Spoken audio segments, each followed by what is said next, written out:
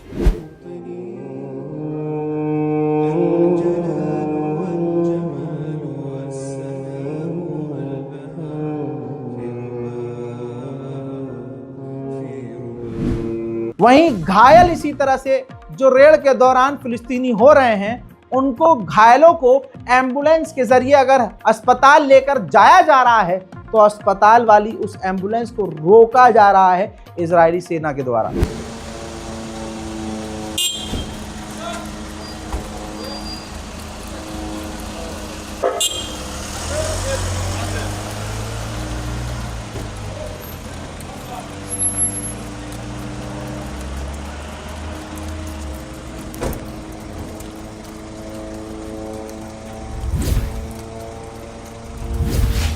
ये हाल है, ये लाइव अपडेट है। ये बात नहीं है कि गाजा में सीज फायर हो गया तो इसराइल का जुल्म हो गया। जुल्म उसकी फितरत है। नबी के जमाने से, इस्लामिक जमाने से अब तक इसराइल का यही फितरत रहा है और ये यही करता रहेगा। इस रिपोर्ट को शेयर कीजिए, दुआओं में याद रखिए, चैनल को सब्सक्राइब कीजिए, वीडियो को लाइक जरूर कीजिए और अपनी राय कमेंट में लिखिए। मैं हूं रजा और आप देख रहे थे रजाग्राफी अनस्क्रिप्टेड। जय हिंद।